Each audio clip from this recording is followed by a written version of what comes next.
I received a text from my mom last Tuesday, family dinner. Thursday at Bellini's 7 o'clock. Be there. After 3 years of minimal contact, this sudden invitation left me hopeful yet wary. Maybe they were finally ready to reconnect. I arrived early, heart racing with possibility. Mom greeted me with air kisses and pointed to a small table in the corner. You can sit there. We need space for the real group.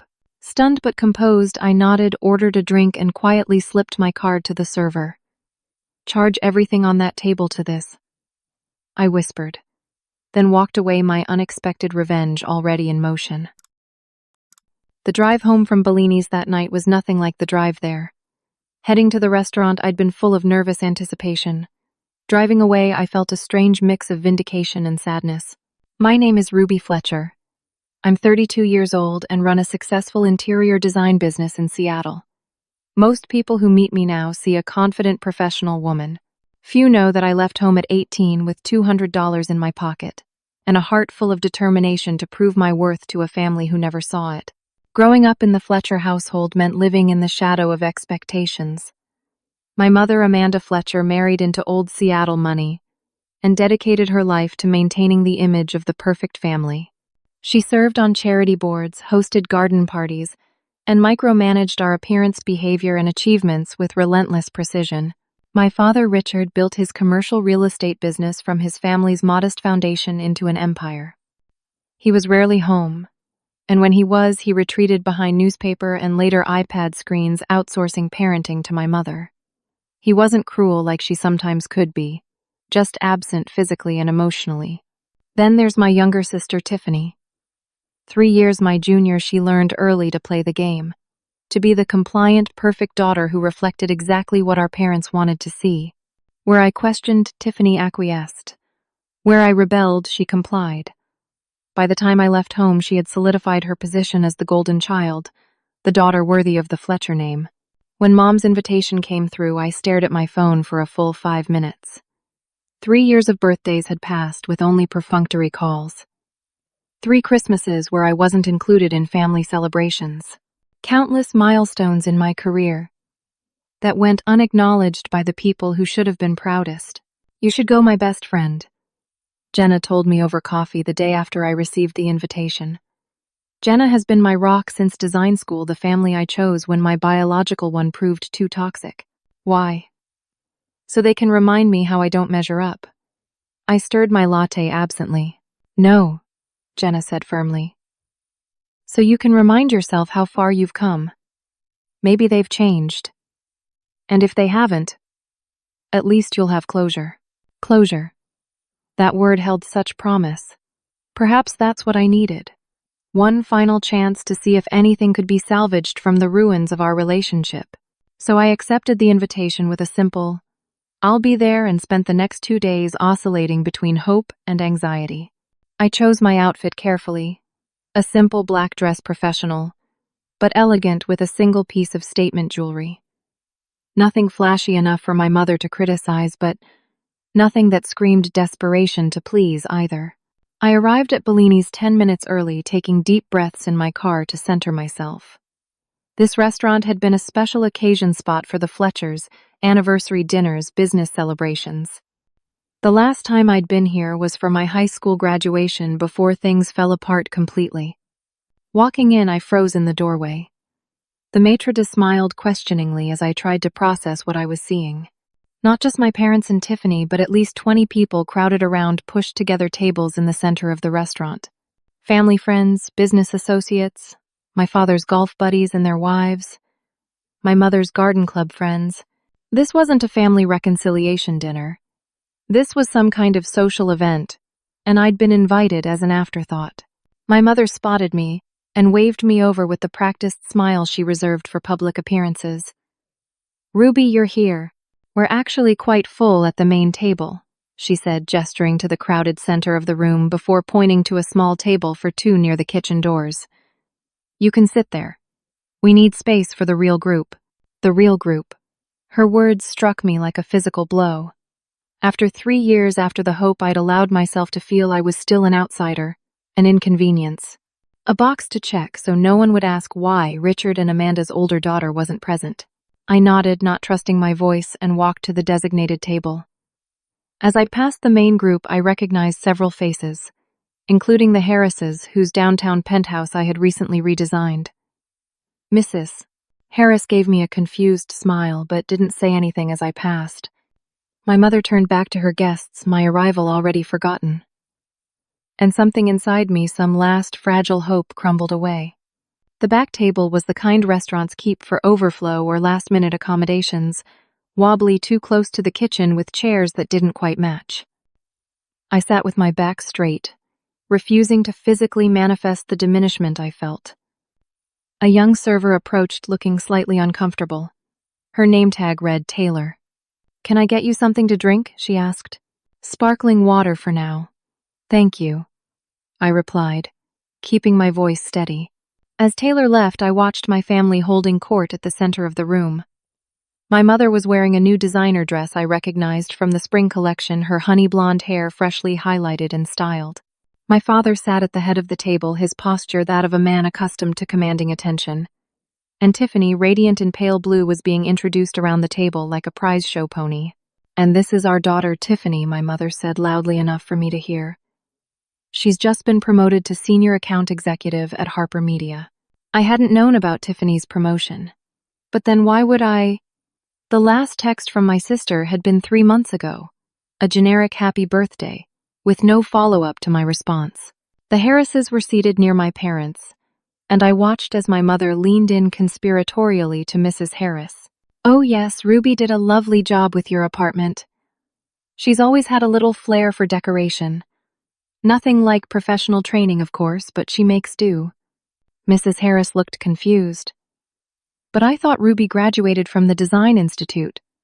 Her portfolio was quite impressive." My mother waved this away. "Oh, it was some online program, I believe. Tiffany, of course, went to Stanford." The lie stung more than it should have. I'd worked 2 jobs to put myself through the Design Institute of Seattle, one of the most respected programs on the West Coast.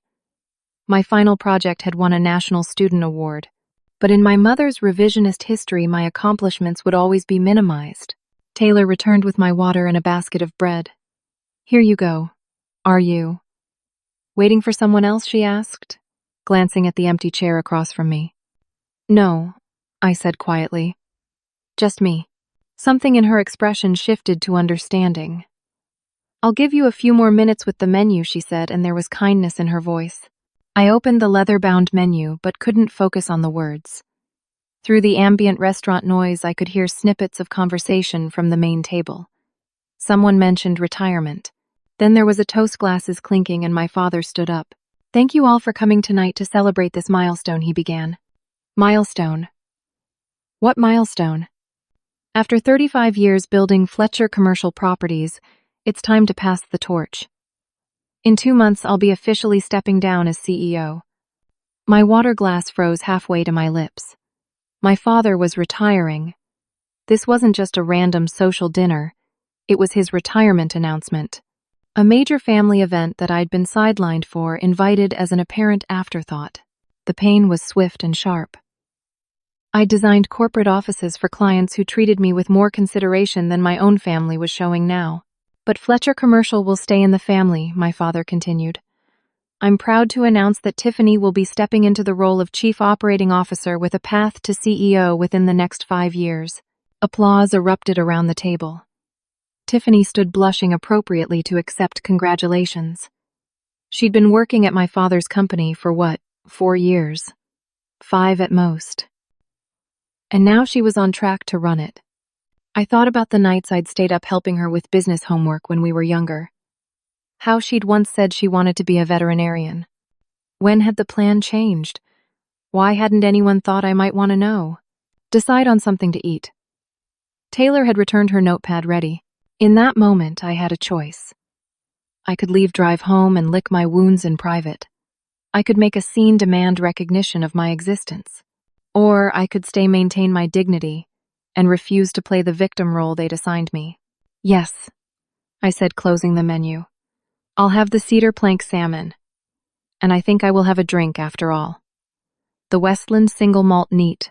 As Taylor wrote down my order, I made a decision. I reached into my purse, pulled out my credit card, and handed it to her.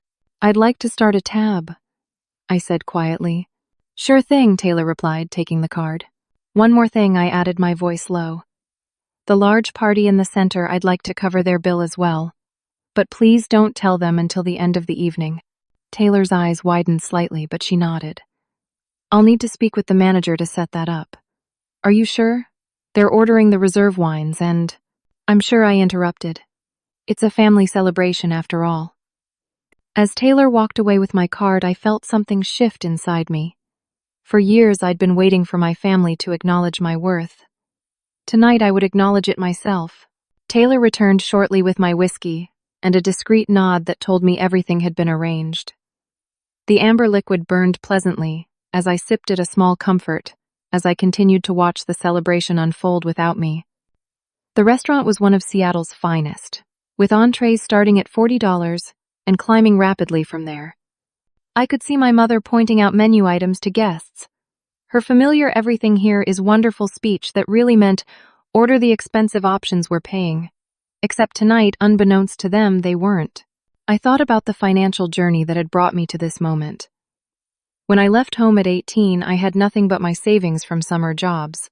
My parents had made it clear that if I didn't follow their prescribed path, business school followed by a position at Fletcher Commercial, I would be on my own financially. So I was. I worked as a barista in the mornings and a retail associate on evenings and weekends. I rented a tiny studio apartment with a hot plate instead of a kitchen. I applied for every scholarship and grant available and still graduated with student loans that I'd only finished paying off last year. Meanwhile, Tiffany had her full ride to Stanford covered, a luxury apartment paid for, and a guaranteed position waiting at our father's company. I didn't begrudge Tiffany these advantages. Not really. What I resented was the implication that I was somehow less worthy of support because I chose a different path. My salmon arrived perfectly cooked. As I ate, Mrs. Harris excused herself from the main table and, to my surprise, stopped at mine. "Ruby, I hardly saw you come in. Why are you sitting all the way over here?" I smiled politely. "Space constraints at the main table." "It's lovely to see you, Mrs. Harris. How are you enjoying the new layout in your living room?" "Oh, it's transformed the entire feel of the apartment. Mr. Harris finally has a reading nook he actually uses, and the flow when we entertain is so much better." She glanced back at the main table, then lowered her voice. "I didn't realize this was your father's retirement party. What an achievement for your family." "Yes, quite an achievement," I agreed, not correcting her assumption that I'd known about the retirement before tonight. Mrs. Harris hesitated, clearly trying to reconcile the designer who had so confidently transformed her home with the woman relegated to a back table at her own father's celebration. "Well, don't be a stranger. We're thinking of redoing the guest rooms next spring." "I'd be happy to help," I said. "My assistant can schedule a consultation whenever you're ready." After Mrs. Harris returned to her seat, I discreetly checked my phone. A text from Jenna. "How's it going, family reunion, living up to expectations?" I typed quickly. Better than I could have imagined. Turns out it's Dad's retirement party. I'm sitting at a separate table. Her response was immediate. "What, that's it, I'm coming to get you." "No one deserves that kind of treatment." "Stay put," I replied. "I have a plan. We'll explain later." As I put my phone away, I noticed my father heading to the restroom. He had to pass near my table, and for a moment I thought he might stop. Our eyes met briefly, but he gave only the slightest nod of acknowledgement before continuing on his way. The slight shouldn't have hurt after all this time, but it did. Taylor appeared with a dessert menu. "Anything sweet to finish." "What would you recommend?" I asked. "The chocolate souffle is amazing, but it takes 20 minutes to prepare." "Perfect. I'm in no rush." As Taylor left with my dessert order, I overheard snippets of a conversation between my mother and one of her friends. "The house. Oh, we're putting it on the market next month. Now that Richard's retiring, we're downsizing to the lake house and getting a condo in the city, the family home." The sprawling craftsman in Queen Anne that had been in my father's family for 3 generations. The house with my grandmother's hand-carved banister and stained glass windows she'd designed herself. The house where, despite everything, I'd had some happy memories. They were selling it, and once again, no one had thought to tell me. My grandmother, my father's mother, had been the one person in the family who seemed to truly see me. An artist herself, she had encouraged my creative interests when my mother dismissed them as impractical. She had left me her collection of art books in her will, but little else. The house had gone to my father as expected. I had always harbored a secret hope that someday I might have the chance to restore that house to honor my grandmother's artistic legacy there. Now that hope, too, was being taken away without so much as a conversation. My soufflé arrived, a perfect dome of chocolate indulgence. I took a bite and closed my eyes briefly. At least the food was excellent. At the main table, servers were distributing dessert menus and taking orders for coffee and after-dinner drinks. I could see my mother signaling for another bottle of the reserve red wine they'd been drinking, a vintage I recognized as costing over $300 per bottle. I checked the time. Nearly 10. I'd given myself this evening to see if there was anything worth salvaging in my relationship with my family. So far, the answer was a resounding no. But as I prepared to ask for my card back to close out the tab and leave them with their unexpected gift, I noticed an elderly woman at a nearby table watching me. There was something familiar about her sharp gaze and the elegant way she held herself. She raised her glass slightly in my direction, and I returned the gesture automatically. Then it clicked. Elaine Winters, one of the most respected interior designers in the Pacific Northwest. I had attended a lecture she gave at the Design Institute but had never formally met her. And now she was looking at me with unmistakable interest, as if trying to place my face. I hesitated, then made a decision. I stood up, smoothed my dress, and walked over to her table. "Excuse me, Miss Winters. I'm Ruby Fletcher. I attended your lecture on sustainable luxury design at the Institute a few years ago. It changed how I approach every project." Elaine Winters' eyes brightened with recognition. "Ruby Fletcher. Yes, I remember your questions about integrating historical elements with modern sustainability needs. Very thoughtful." She gestured to the empty chair across from her. "Please join me for a moment." Surprised and flattered that she remembered our brief interaction, I sat down. "Thank you. That means a lot coming from you." "What firm are you with now?" she asked, sipping her espresso. "I have my own studio, actually. Fletcher Design Collective." Her eyebrows rose slightly. "Impressive for someone so young. I've heard good things. The Harris penthouse on First Avenue, that was yours, wasn't it?" It was, I confirmed, unable to hide my pleasure that she knew my work. Bold choices with the sight lines. I wouldn't have removed that wall, but the result was quite successful. She studied me for a moment. Though I must ask, why is the designer of the Harris project sitting alone at a back table while the Harrises are part of that large celebration? I hesitated, unsure how much to reveal to this woman I admired professionally but barely knew personally. Before I could decide, she continued. "That's the Fletcher commercial retirement party, isn't it? Richard Fletcher. Stepping down after, what is it? 35 years. Yes, I said simply. Elaine's gaze sharpened. And your last name is Fletcher. It wasn't a question, but I answered anyway. He's my father. Understanding dawned in her eyes, followed by something that looked remarkably like indignation on my behalf. I see. And they have you sitting back here because... space constraints, apparently. I replied, the practiced neutrality in my voice, slipping just enough to reveal the hurt beneath. Elaine made a small noise of disapproval. Family businesses can be brutal. I refused to join my father's architecture firm for similar reasons. She reached into her handbag and extracted a business card. I'm looking for associates on a large-scale historical renovation project. The Samuelson Hotel downtown. Perhaps you'd be interested in discussing it. The Samuelson was a Seattle landmark, a grand Art Deco building that had stood vacant for years. Its renovation was the talk of the design community. I'd be very interested, I said, accepting her card with a steady hand that belied my excitement. Good. Call my office Monday. Elaine glanced at her watch. I should be going. It was a pleasure to finally meet you properly, Ruby Fletcher. As Elaine gathered her things, Taylor approached my original table, looking confused to find it empty. I excused myself from Elaine and went to intercept her. Sorry, I was just chatting with Miss Winters, I explained. No problem. Just wanted to let you know everything's been arranged as you requested. Taylor lowered her voice. The manager said to tell you it's handled discreetly. Your family won't know until they ask for their check. Thank you. I appreciate that. Taylor hesitated, then added. Just so you know, they've ordered 3 more bottles of the reserve wine and a round of 30-year scotch for the gentleman. The bill is already over $1,500. I nodded, a strange calm settling over me. That's fine. Also, Taylor continued even quieter now. I overheard some of the staff talking. This party has been on the books for months. The reservation was made back in February. 4 months ago. So much for the spontaneous quick family dinner I'd been invited to days before. I see. Thanks for letting me know. As Taylor walked away, I noticed someone else approaching from the main party. A young woman with familiar dark hair and our mother's cheekbones. Tiffany. My sister had clearly had a few glasses of wine, her movements slightly looser than her usual controlled poise. She slid into the chair across from mine without asking. Ruby. You came.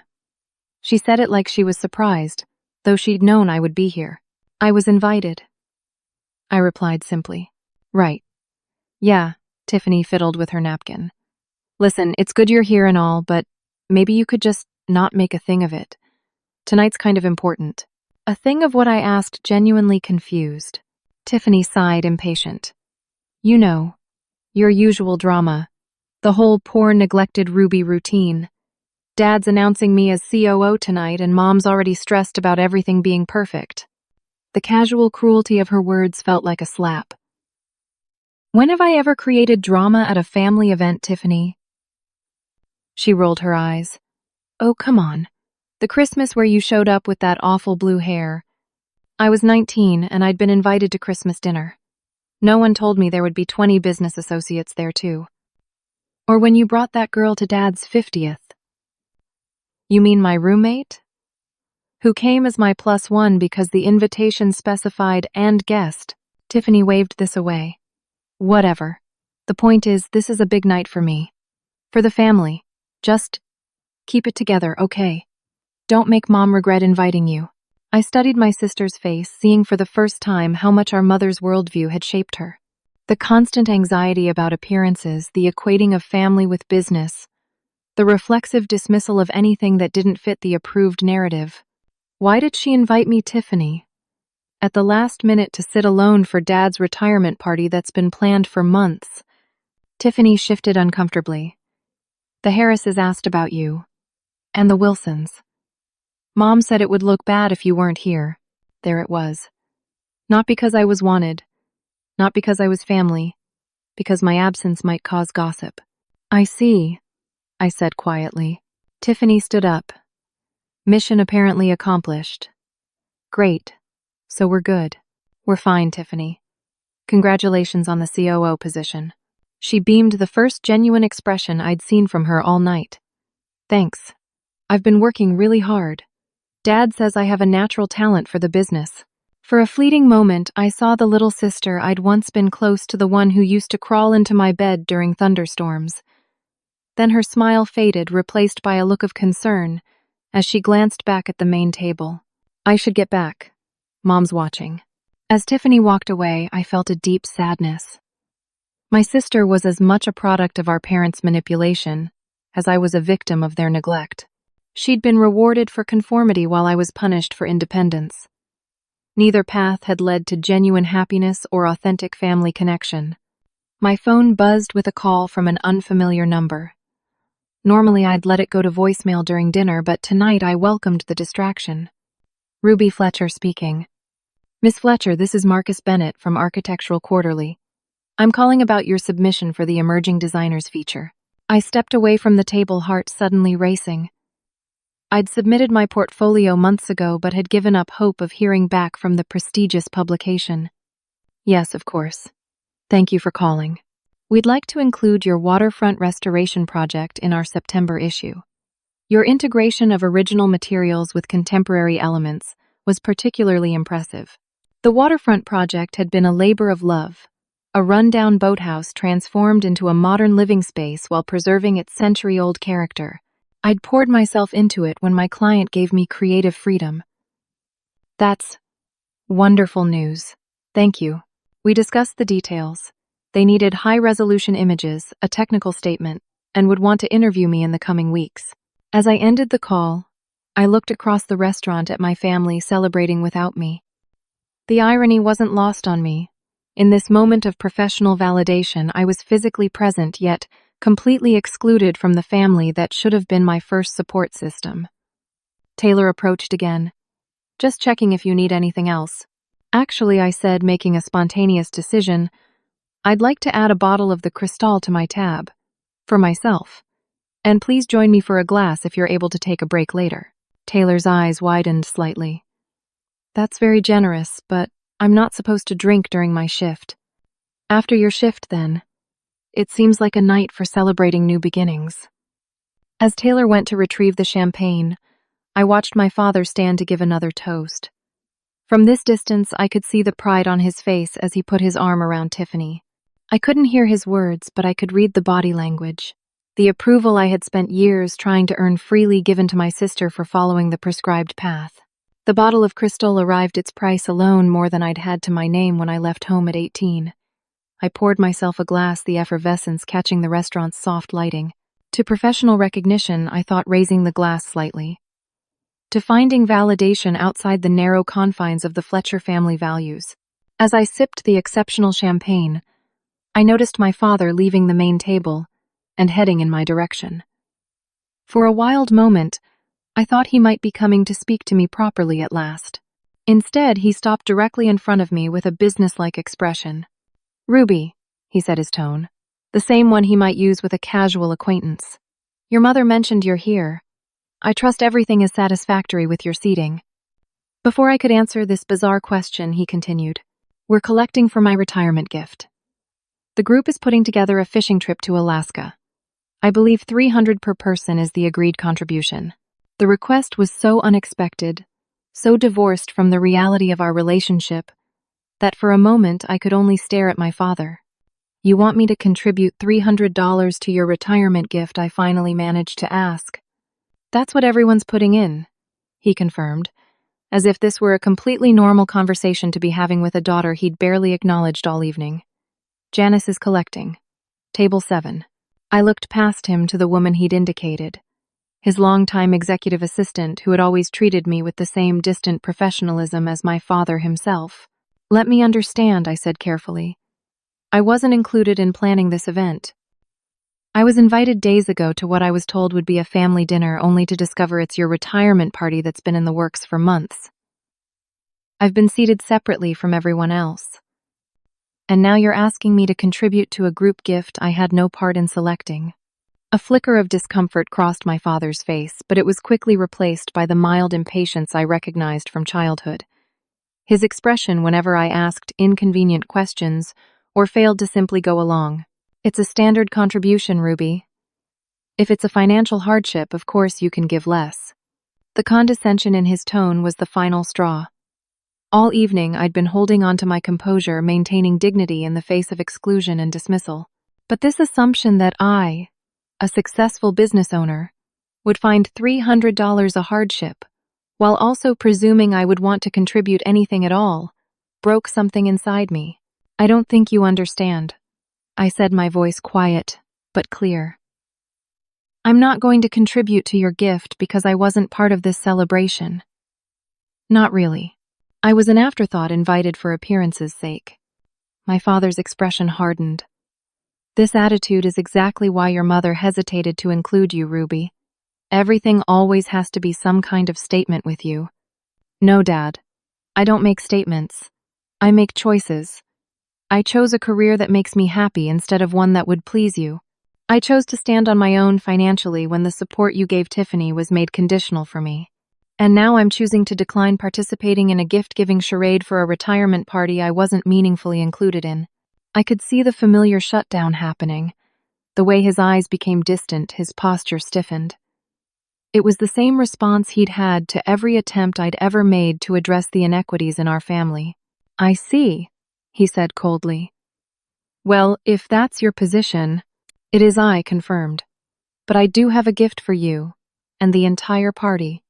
You'll find out what it is at the end of the evening.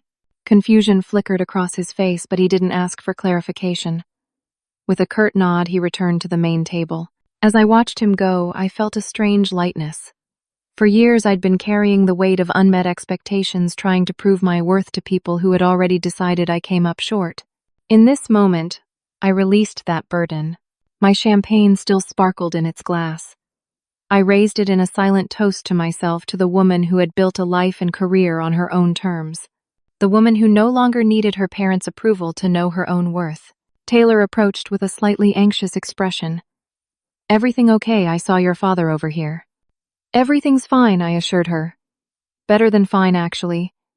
I gestured to the chair across from me. Can you sit for a moment? Taylor glanced around, then sat briefly. Just for a minute. We're starting to clear desserts at the main table. I wanted to thank you for your help tonight, I said sincerely. You've been kind when you certainly didn't have to be. Taylor shrugged. I know what it's like to be the odd one out in a family. My brothers are all doctors. I'm the disappointment who chose hospitality. Are you happy with your choice? I asked. A genuine smile spread across her face. Actually, yes. I'm saving to open my own place someday. Something small and special, focusing on local ingredients and wines. That sounds wonderful, I said. When you're ready to design the space, call me.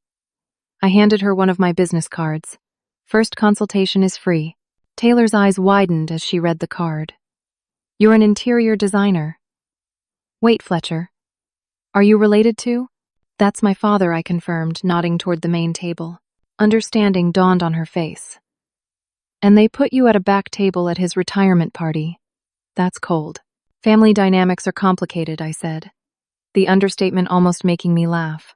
Well, for what it's worth, I think what you're doing is pretty badass, Taylor said, standing as her manager glanced our way. The bill's up to $1,800 now, by the way. They ordered that 30-year scotch for a second round. Perfect, I replied. Please make sure everything's charged to my card as planned. As Taylor returned to her duties, I checked my phone again. Another text from Jenna update. I typed quickly. Still here. About to witness the culmination of years of family therapy I never received. Her response made me smile. Oh my God, what did you do? Tell you later, I replied. About to have a moment. I put my phone away and noticed that the main party was winding down. Some of the older guests were retrieving coats, saying goodbyes. My mother was moving from person to person, the perfect hostess, ensuring everyone felt appropriately appreciated for attending. It struck me suddenly how exhausting it must be to live that way, constantly managing impressions, never fully present, because you're always calculating the social equation. I'd escaped that life, and despite the pain of family rejection, I was happier for it.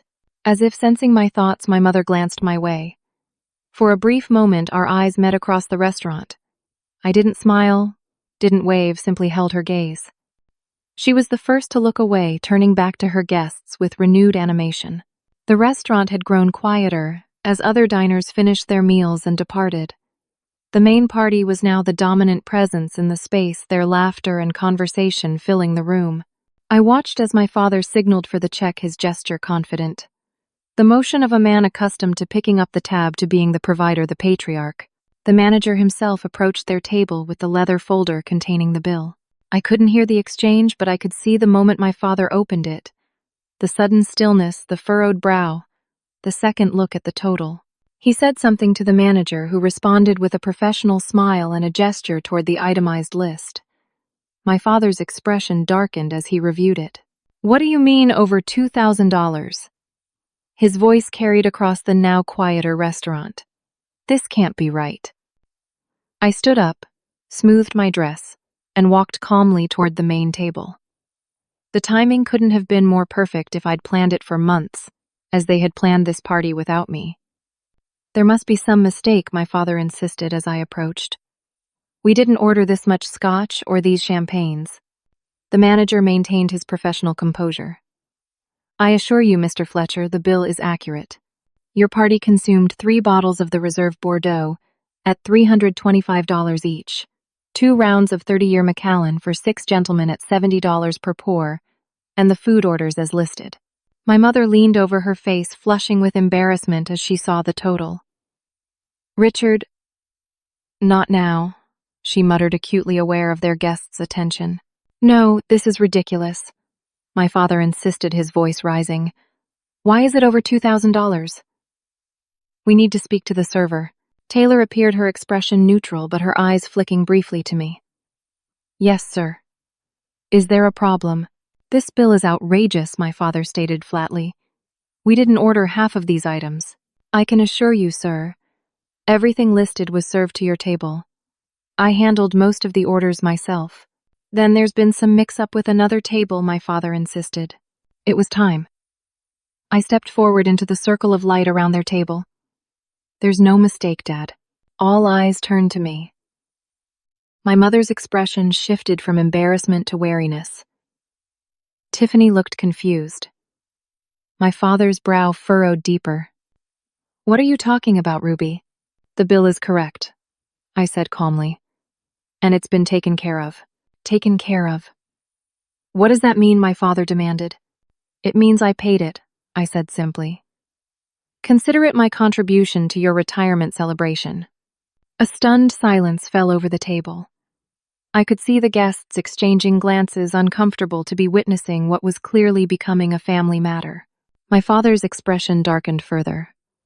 That was completely unnecessary. I am perfectly capable of covering dinner for my guests. I know you are, I replied. Just as I am perfectly capable of treating my family to a celebration dinner, even when I'm seated at a separate table. The pointed comment landed exactly as intended. I saw several guests shift uncomfortably, their eyes moving between my isolated table and the main group, as they finally registered the dynamic at play. My mother recovered first, her social training kicking in. Ruby, that's very generous. But your father always handles these events. Yes, he does, I agreed. He's handled everything, hasn't he? The business decisions, the family image, who's worthy of support and who needs to prove themselves, who gets a seat at the table and who gets relegated to the periphery. This is hardly the time or place for this discussion. My mother hissed, her smile, frozen in place, for the benefit of their audience. Actually, I think it's exactly the right time and place, I countered, my voice steady. Because this dinner perfectly represents our family dynamic. A celebration planned without me, where I'm invited as an afterthought to keep up appearances, expected to know my place in the background, while still contributing appropriately. My father stood up, his height allowing him to look down at me slightly, a power move he'd used my entire life. Ruby, that's enough. You've made your point. Have I? Because I've been trying to make this point for 14 years, since I chose a career path you didn't approve of and was effectively cut out of this family for it.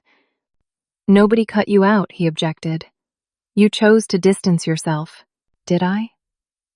Was I the one who stopped calling? Who didn't attend my gallery opening? Who didn't acknowledge when my design firm won regional recognition? Who invited me to a family dinner that turned out to be a retirement party that's been planned for months? The silence that followed was deafening. Around the table, I could see the discomfort on the guests' faces, but also something else. Recognition, reassessment. Several of them were looking at my parents with new eyes. Mrs. Harris spoke up unexpectedly. Richard, is that true? Ruby didn't know this was your retirement party. My father's expression flickered with something I rarely saw there. Uncertainty. I assumed Amanda had mentioned it when she invited her. All eyes turned to my mother, who flushed deeper. It was a last-minute addition to the guest list. There wasn't time to go into details. There was 4 days between the invitation and tonight, I pointed out. And the party has been planned since February. A ripple of murmurs went around the table. I hadn't meant to create a scene, but I was done with the pretense. Done with the narrative that I was the difficult one, the one who had rejected family values, when in reality, I had simply been rejected for not conforming to a very narrow definition of success. Ruby, my father said, his voice lower now, a warning in his tone. We can discuss family matters privately. Like we've discussed the sale of Grandma Eleanor's house, I asked.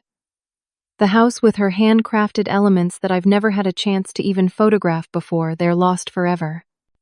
That landed like a physical blow. My father actually took a step back. How did you know about that? I overheard Mom mentioning it earlier. Just like I overheard that Tiffany is taking over the company. Just like I discovered that this is your retirement party. Because no one actually tells me anything directly. I'm not considered family enough for that courtesy. Tiffany stood up now, her expression torn between embarrassment and indignation. That's not fair, Ruby. You're the one who's been distant. Have I turned to her, keeping my voice gentle, despite my frustration. When was the last time you called me, Tiff, not texted? Called. When did you last ask about my life? My work? Anything that matters to me? She opened her mouth, then closed it again, unable to produce an example. I turned back to the table at large. I want to be clear about something. I didn't pay for this dinner to embarrass anyone. I did it because despite everything, you are my family.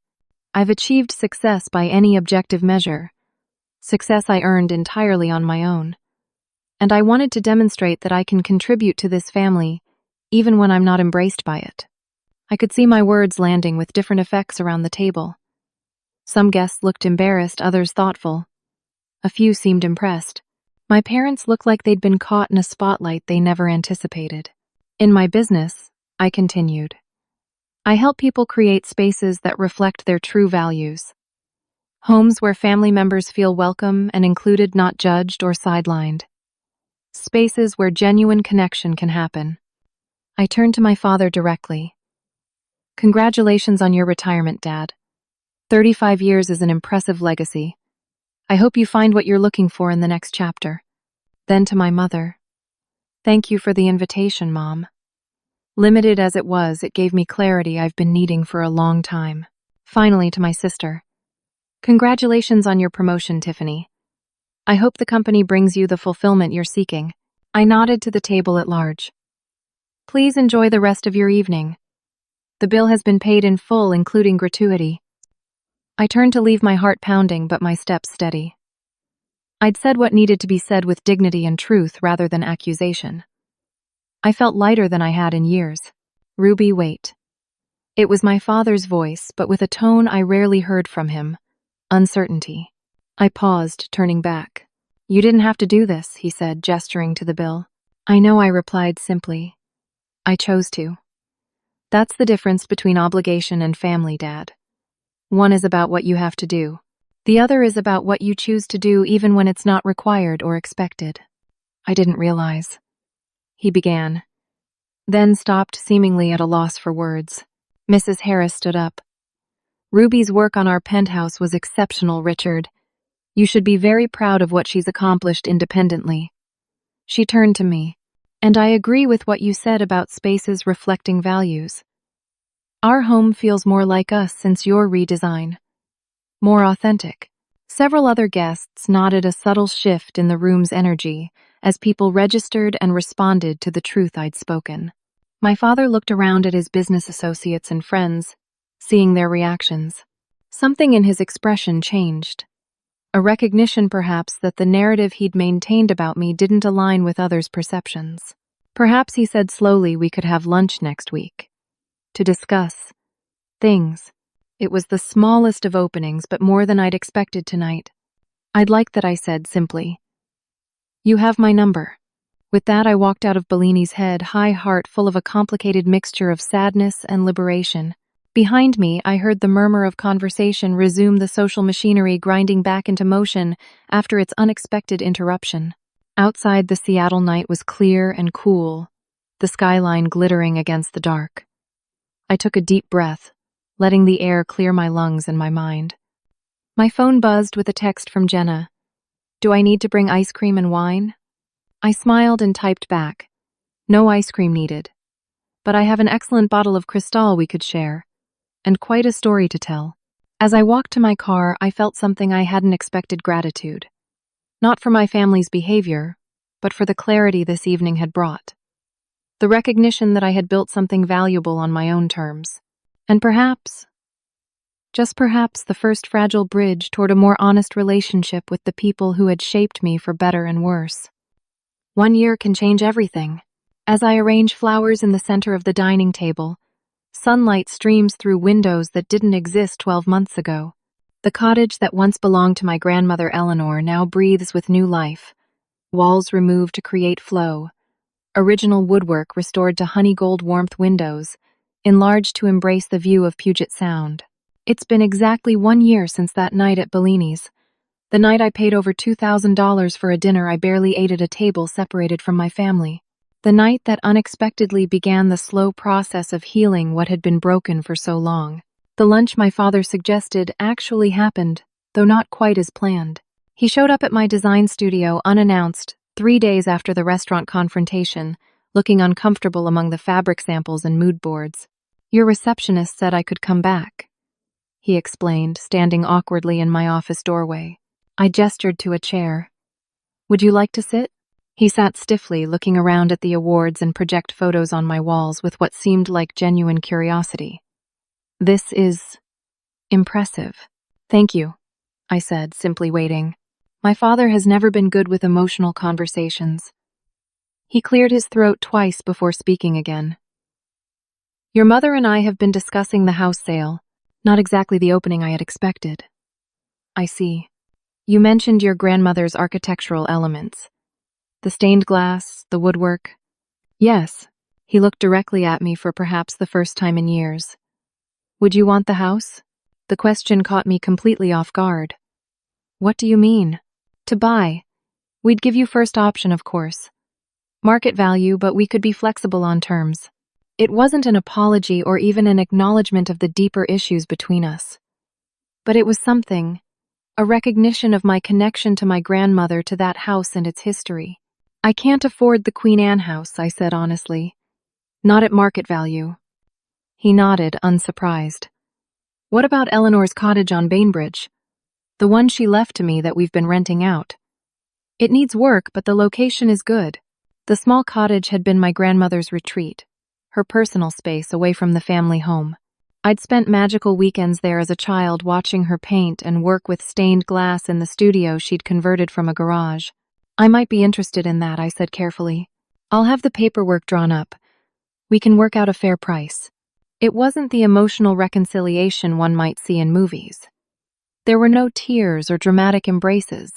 But for the Fletchers, it was a significant shift. My father acknowledging something I valued, and offering a practical way to honor that connection. As he stood to leave, he paused by a framed photograph on my wall, the waterfront project that Architectural Quarterly had featured. "I saw this article," he said. "Someone at the club had a copy. It's good work, Ruby." 3 words I'd never heard from him about my design career. It's good work. Simple, understated, but genuine. "Thank you, Dad." The cottage purchase proceeded with surprising smoothness. My father sold it to me at below market value. Not cheap, but fair enough that with my business success and a manageable mortgage, I could make it work.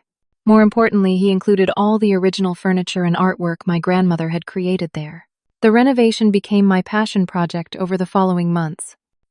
I preserved what needed preserving, the bones, the spirit, the connection to my grandmother, while creating something new that reflected my own aesthetic. The result was featured in Seattle Home magazine, bringing new clients and recognition. More surprising than the professional success was the gradual thaw in family relationships. My mother, initially distant after the restaurant confrontation, began to engage more genuinely when she saw the cottage transformation. Her first visit was awkward, full of reflexive criticisms thinly disguised as questions. "Are you sure about these open shelves? They'll just collect dust." But by the 3rd visit, something had shifted. She brought a box of my grandmother's recipes she'd found while packing the main house. "I thought you might want these for your kitchen here," she said, placing them on the counter without quite meeting my eyes. "Eleanor would have wanted you to have them." It was the first gift my mother had given me in years that wasn't a passive-aggressive comment on what I should change about myself. "Thank you," I said, touching the worn recipe cards. "That's very thoughtful." My relationship with Tiffany evolved too, though not without growing pains. Her new role at Fletcher Commercial proved more challenging than anticipated. 6 months after taking the COO position, she called me in tears after a particularly difficult board meeting. "They don't respect me," she confessed. "They think I only got the job because I'm Dad's daughter." The irony wasn't lost on either of us, that the path I'd been punished for not taking was causing her pain now. "You know what helped me when I started my own firm?" I offered. "Mentorship.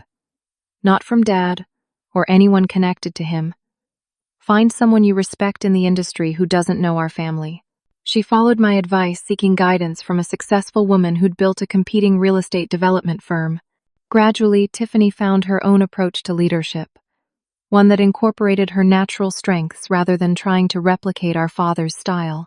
Our monthly sister lunches became a tradition, a space where we could be honest about our struggles and victories without the weight of parental expectations. And Taylor, the server from that fateful night, she became both friend and client. When she found investors for her restaurant concept, she called me to design the space. The Salish Kitchen opened 3 months ago to excellent reviews, featuring local ingredients in a warm, inviting atmosphere that reflects Taylor's genuine hospitality. The doorbell rings, pulling me from my reflections. Jenna arrives first, as always, wine and homemade bread in hand. "The place looks amazing with the new deck," she says, hugging me tightly. "I still can't believe how much you've transformed this cottage." "Just in time for today," I reply, taking the wine. Today, exactly 1 year after Bellini's, I'm hosting a family dinner. My parents and Tiffany are coming along with Jenna Taylor and her partner, and most surprisingly, Elaine Winters, who became not just a colleague on the Samuelson Hotel project, but a mentor and friend. It's not perfect. My mother still occasionally makes comments that cut. My father still struggles to fully engage emotionally. Tiffany and I are still learning how to be sisters without the competitive dynamic our parents created. But it's real. The conversations have substance now. The connections are based on who we actually are, not who anyone thinks we should be. The doorbell rings again. I take a deep breath, center myself in this space I've created, and open the door to my family. My mother enters first, carrying flowers. "The garden looks lovely, Ruby. Those hydrangeas we planted are coming along nicely." My father follows with a bottle of wine, not the ostentatious, expensive vintage he would have chosen a year ago, but one he knows I actually enjoy. Tiffany arrives last, giving me a genuine hug. "I brought dessert from that place you mentioned." We gather around the table I restored using techniques my grandmother taught me. The original wood sanded and refinished, the extensions I added, barely distinguishable from the original. Like our family, showing the marks of time, but stronger for the careful repair. As everyone settles in, my father clears his throat. "Before we begin, I'd like to say something." The table falls silent, all eyes on Richard Fletcher, a man who has never been comfortable with emotional declarations. A year ago, we were celebrating my retirement in a way that wasn't inclusive. He glances at me briefly before continuing. "Today, we're gathered in a home that represents something better. Respect for history while embracing change." He raises his glass. "To Ruby, who had the courage to speak her truth and the generosity to give us another chance to be a family." As glasses clink around the table, I feel a fullness in my heart that has nothing to do with vindication and everything to do with authentic connection. The journey hasn't been easy or straightforward. There have been difficult conversations, setbacks, moments of doubt. But sitting here in this home that bridges past and present, surrounded by people who are learning to see and accept each other as we truly are, I know something precious has been salvaged and transformed, like the cottage itself, like my grandmother's handcrafted elements I've incorporated throughout the space. Some things break so they can be rebuilt stronger. Some relationships need to fracture completely before honest healing can begin. And sometimes the most powerful thing you can do is simply claim your own worth with quiet dignity, even when those who should recognize it first fail to see it.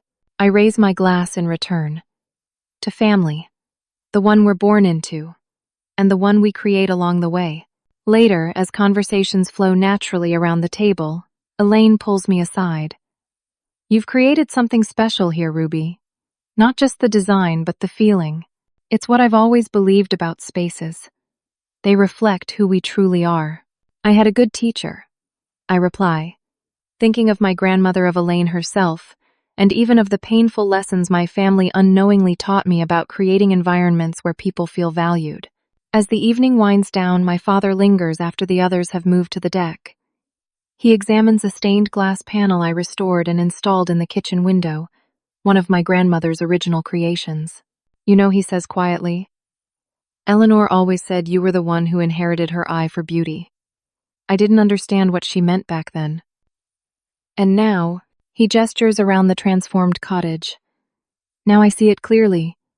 You've created something here that honors the past without being bound by it." He pauses, "Like you did with our family." It's perhaps the most insightful thing my father has ever said to me. Not quite an apology, but a recognition of my worth, my contribution, my unique perspective. "Thank you, Dad," I say simply. As the last guests depart, and I stand alone in my kitchen, I think about the journey of this past year. From isolation at a back table to creating a home where everyone has a place. From paying for a dinner where I wasn't truly welcome to hosting a meal where genuine connection flourished. The growth hasn't just been in my family relationships. I've grown too, in confidence and clarity about my boundaries and the ability to extend forgiveness without sacrificing self-respect. I've learned that standing in your truth doesn't have to mean standing alone. Sometimes the greatest victory isn't winning the battle, but changing the battlefield entirely, creating a new space where different rules apply, where success is measured not by status or conformity, but by authenticity and mutual respect. As I wash the last wine glasses, I smile at my reflection in the window. Beyond it, the waters of Puget Sound reflect the evening light, a reminder that beauty and change are constants, that even the most painful experiences can lead to unexpected gifts when we have the courage to remain true to ourselves. What moments in your life have required you to stand in your truth even when it was difficult? Have you ever had to create boundaries with family to protect your self-worth? I'd love to hear your stories in the comments below. If this resonated with you, please like, subscribe, and share with someone who might need to hear that their worth isn't determined by others' recognition of it. Thank you for listening, and remember, the most powerful table is the one you build yourself.